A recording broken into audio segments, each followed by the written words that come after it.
Ini menjadi inspirasi kepada kepada yang dihadiri oleh barisan kepada warga APM. Lawat Test.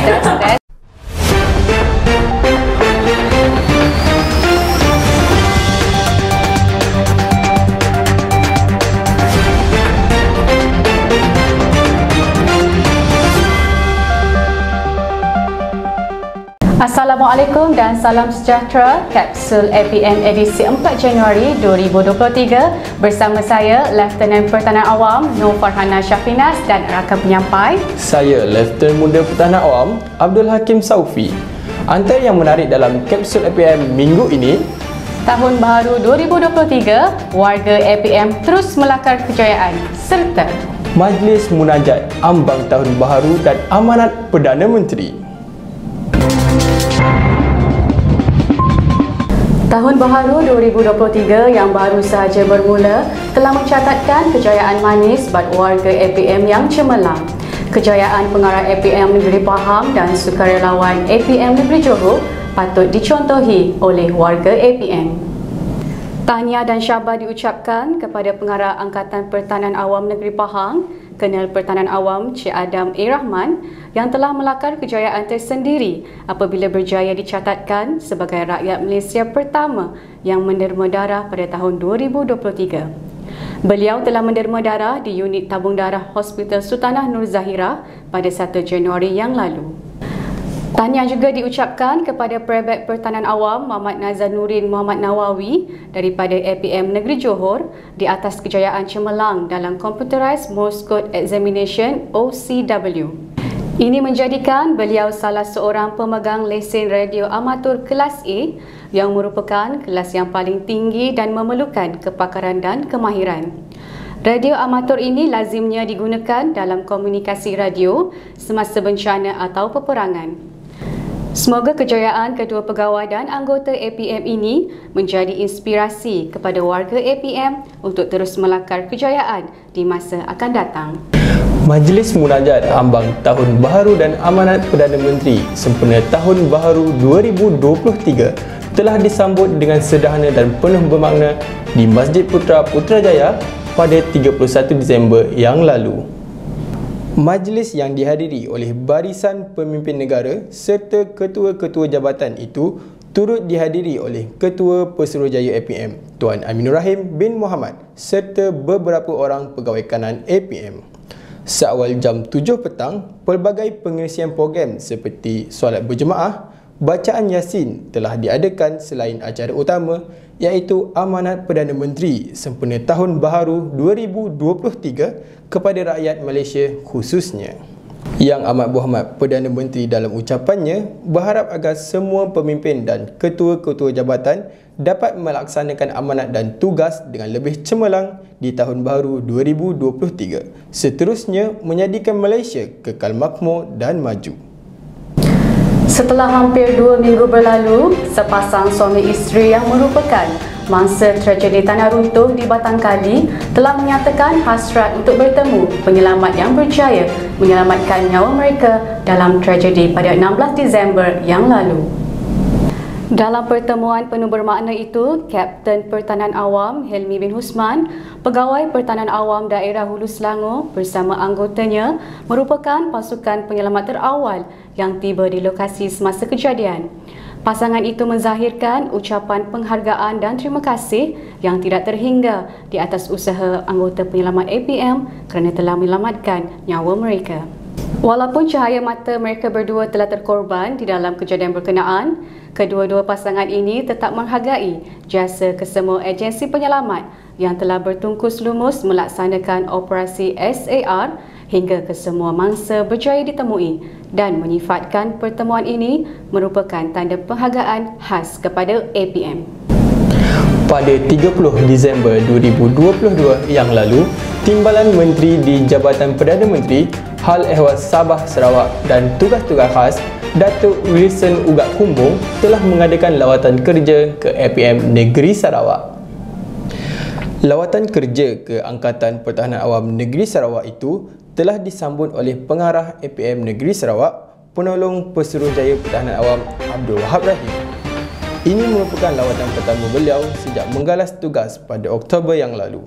Dalam lawatan kerja tersebut, pelbagai perkara telah dibincangkan dan diusulkan agar APM dapat memberikan perkhidmatan terbaik kepada masyarakat khususnya di negeri Sarawak. Beliau juga sempat mengadakan sidang media untuk memaklumkan kesiapsiagaan APM Negeri Sarawak dalam menghadapi bencana yang bakal melanda sekitar bulan ini hingga Mac 2023. Minggu ini, segmen Apa Kata Anda bertanyakan kepada warga APM berkenaan kapsul APM yang merupakan satu-satunya berita rangkuman sepanjang minggu. Jom saksikan.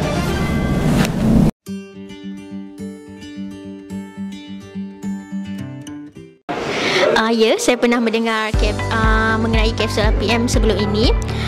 Program ini adalah tujuannya untuk memberi informasi kepada anggota dan orang awam. Jadi saya berharap program ini dapat diteruskan untuk di masa hadapan. Ya, saya pernah melihat program kapsul APM di dalam laman Facebook rasmi APM. Program ini sangat bagus kerana dia memberi pendedahan tentang aktiviti operasi berkaitan APM.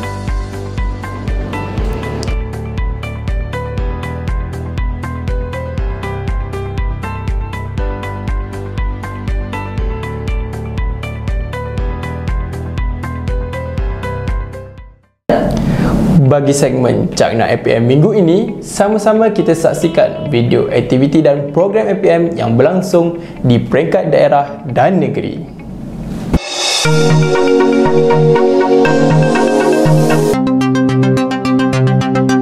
Assalamualaikum dan salam sejahtera. Saya Private Pertahanan Awam Muhammad Saif Sazan bin Muhammad Bakri melaporkan dari APM daerah Jerantut. Pada 27 Disember 2022 Selasa, pihak Angkatan Pertahanan Awam daerah Jerantut telah menerima panggilan kecemasan dari orang awam menyatakan ada ular di kawasan kebun beliau. Pihak APM Jerantut telah bergegas ke lokasi kejadian dengan menaiki 1 kali Navara CC008 dengan kekuatan 4 kali dalam pangkat. Setibanya di lokasi yang dilaporkan, anggota APM Jerantut telah bersiap dengan peralatan menangkap ular jenis ular sawa. Pada minggu lalu, APM Negeri Selangor telah dijemput untuk mengadakan pameran sempena program Karnival Geng Masjid bertempat di Masjid Arfalah, Rawang, Selangor. Program yang berlangsung selama 2 hari ini telah diisi dengan pelbagai program dan aktiviti menarik, antaranya pameran demonstrasi CPR, perkongsian maklumat serta pendaftaran anggota sukarelawan khusus kepada pengunjung booth pameran APM Selangor.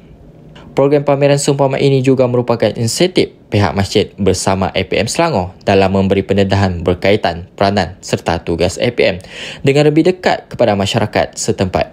Semoga karnival seumpama ini dapat dilaksanakan di masa akan datang. Tahukah anda Angkatan Pertahanan Awam mempunyai koperasinya sendiri? Minggu ini dalam segmen Info APM, kami kongsikan kepada anda info berkaitan koperasi APM Berhad khusus kepada warga APM. Jom saksikan.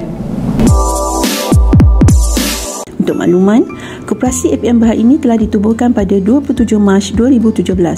Sepanjang tempoh tersebut, beberapa program dan aktiviti telah dijalankan, antaranya ialah projek ikan keli yang bertempat di Alfa Bangi. Selain daripada itu, koperasi dengan kerjasama bahagian latihan APM juga telah memberi latihan asas pertahanan awam kepada kaki tangan DHL. Dalam masa yang sama, booth jualan beberapa jenis makanan telah dijalankan. Dari segi kebajikan, Koperasi APM Berhad telah memberi sumbangan barang keperluan kepada mangsa ribut di Yan Kedah dan juga mangsa banjir di Kelantan dan Terengganu. Tahun 2022, Koperasi kembali aktif dengan memberi fokus kepada projek Majlis Makan Malam Amal sempena dekad Platinum APM dan 100 tahun gerakan Koperasi Malaysia yang mana telah pun dilaksanakan pada Julai 2022 lalu setelah tertangguh selama 2 tahun kerana COVID-19. Penyertaan keanggotaan terbuka kepada semua warga APM sama ada pegawai tetap maupun pegawai sekutu. Borang penyertaan boleh didapati di Facebook Angkatan Pertahanan Awam Malaysia. Sukacita dimaklumkan Yang Amat Setia juga merupakan anggota Koperasi APM Berhad dan semasa mesyuarat agung tahunan kedua pada 28 Disember lalu, Yang Amat Setia telah lantik menjadi Yang di-Pertua Koperasi.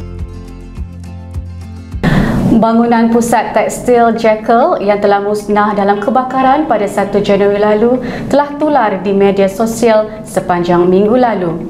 Video tular itu mengisi segmen Apa yang Viral minggu ini.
Sambutan Tahun Baru yang disambut di seluruh dunia dengan kelazimannya pertunjukan bunga api sebagai video penutup Kapsul APM minggu ini.